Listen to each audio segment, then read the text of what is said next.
What up, you guys? Good morning, good evening, good afternoon, whatever time you guys are watching this video. So today we have a simple little video. It's gonna be a quick, easy, and this is something I didn't know, and I tried to do some research online. I couldn't figure it out. I was looking at a bunch of videos, trying to see what people were doing, and I think 2016 and older, you can do this on an F250, F150, but I don't know the F150s, but I know 2017 and newer F250s, 350s, any of the four-door, you know, CrewCab trucks. This is the only ones you're going to be pretty much worried about, in my opinion. I don't know about the two doors, but if you have a four-door truck and you have a back seat, you can, at least on the passenger side, roll down or flip down the back seat. Let me show you what I'm talking about. So if you open it up, open your door, you're looking at your back seat here. Seat belt sometimes is in the way. Right here is this little pull lever, and it's nicely located. You can see there, it comes out of the seat. You pull it, unlatches, seat lays down. You got access to it. You can see there's your jack, and that you can see there's the sub. If you get the Sync 3, I believe it comes with a sub, so it's nice to get at that. You also have this up here, which is not the latch to do that, but as you can see, you can lay the seat down. Awesome. Here we are over at the driver's side. So if you guys look here on the driver's side, there's no such pull. Nothing. You're wondering to yourselves, how do I pull this seat down, or how do I flip it down? Well, technically, Ford, I don't think really wants you to do that, and I don't know if it's because the inverter box is back there or the sub's back there, but for whatever reason, they don't want you pulling this down like you used to be able to. And to me, it's kind of a bummer, because there's a little bit of storage right here that you can, you know, store things. And it's nice to just be able to have it in case you need to. You could store an extra sweatshirt or something back there. So I'm gonna show you guys what you gotta do to get back there in the back of that seat. First, what we wanna do is do what you typically do. Make sure your seat is unlocked. Here with this unlock, make sure it's unlocked. Second, lift up your seat. Obviously, you see this is just for release. So if you push it up far enough, the seat actually won't just come back down. You have to unlatch it and then allow it to come back down. So if you guys can see that the seat comes up, it actually pushes the back up just a little bit, kind of to about right there. That's about the max point, which is going to give us a little bit more room back up in here, which is what we're trying to get. So as you guys can see here, this is looking down the back of the seat, and I'll show you in a second exactly where. This is what we're trying to get at. If we can pull that guy up, it's really difficult with your finger, but that is what we're trying to get at, so we can lift and essentially delatch the back of the seat and allow it to roll forward. That guy is just back here. You can see it down there, just behind the back of the seat, hence why we wanted to have the seat back come as far forward as we could. That way we could get the most area back here to be able to work on that and see that. So what I'm going to do is go grab a wrench or something that you can latch onto that. An open-end box wrench seems to work well. You can also use a piece of string and latch around it and yank on it, paracord, something like that. So let's get that. This is what I'm going to be using, guys. It's a 1/4 inch / 5/16. It's probably 7 inches long or so. You just need something to basically grab on the back of that. So that's in the lock position down where the seat won't come forward. Take it, pull it up like that. And voila, the seat is now coming down. So from here, just bring your seat back. And as you can see, let me get out of the sunlight, that is the latch there. And that is what it latches to on the back of the seat. And what's back here is, you guys can see, this is the Sony amplifier for the, obviously, speakers and the sub, which is sitting over there. And yeah, it's kind of a tight fit. There's not a lot here, and I think that's partially why Ford said, we're not gonna allow people to get back here. We don't want people to mess with this, touch this, do silly stuff with it. Alright guys, don't mind my dirty background here, but this is what we're going to be doing. This is what we are going to be installing. Let me take it out of the package and show you guys what it's all about. That means that extra.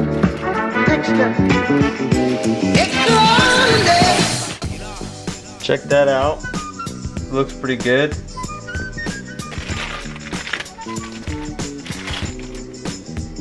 So those are our two things we're going to be using.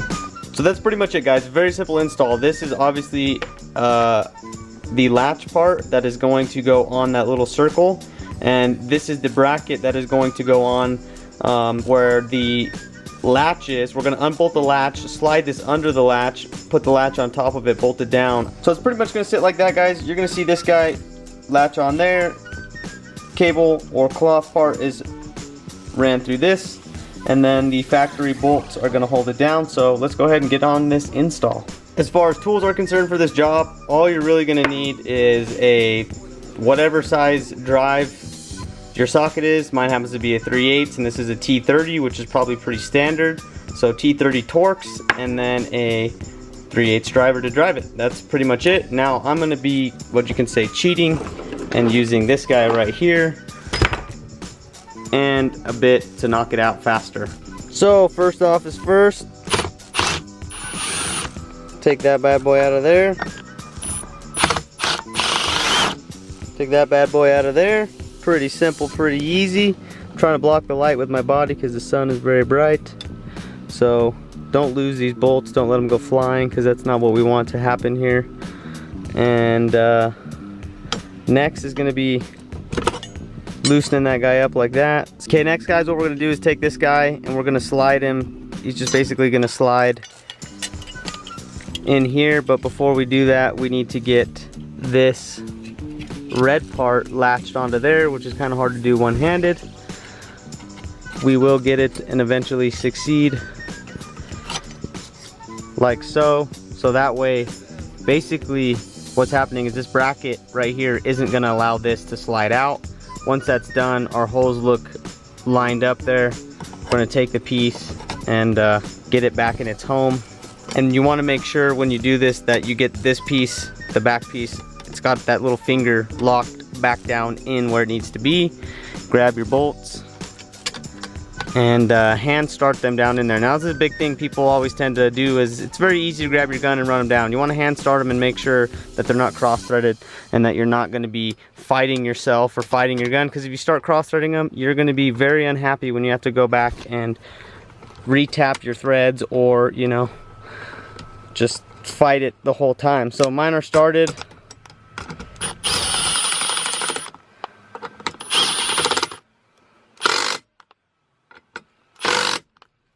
Nice and tight.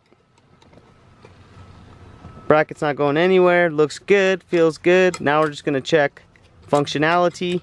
It's locked, so now we want to make sure we pull on it, it unlocks, which it did. So basically that's pretty much it for this install, guys. Pretty simple, pretty easy. Let's test it and make sure it works. Oops. Oh, and just so you guys know, this seat back has to be up. That's why it wasn't wanting to latch. You heard it latch there now. We're gonna grab our little strap. Comes forward. And I guess what I meant to say is, you can see, so this guy will slide up and down, and that determines where your latch, you know, is going to be. So if you undo your seat, like I did originally with the seat bottom up, it physically pushes that up higher, because you can see it raise up like that. So because the seat raises up, what it does is slide that piece up. So we want to make sure if it's down with your seat down and you open it with the seat down, that you're going to actually close it with the seat down. So that's pretty much it, guys. I hope you guys enjoyed this video. Very, very, very, very simple, easy install. The beauty of this thing is, you know, you can hear it click and latch, and it just works flawlessly now. So happy with the install. Now I can flip my seat back. So thank you guys for watching. I appreciate it. As always, feel free to hit that subscribe button, hit that like button if you like this video, if it helped you out. I'll catch you guys in the next one. And as of right now, I'm actually, I think, gonna go take this for a drive, and you guys are gonna see what the tranny issue is. It's kind of weird. I've never had one do what this one does, and it doesn't seem to affect it too much when driving normally, or I should say, even driving it hard. It's only when you downshift does it really give you a problem. So kind of racking my brain on what it could be. It's just weird, really weird. But I'll catch you guys in the next one. As always, take care.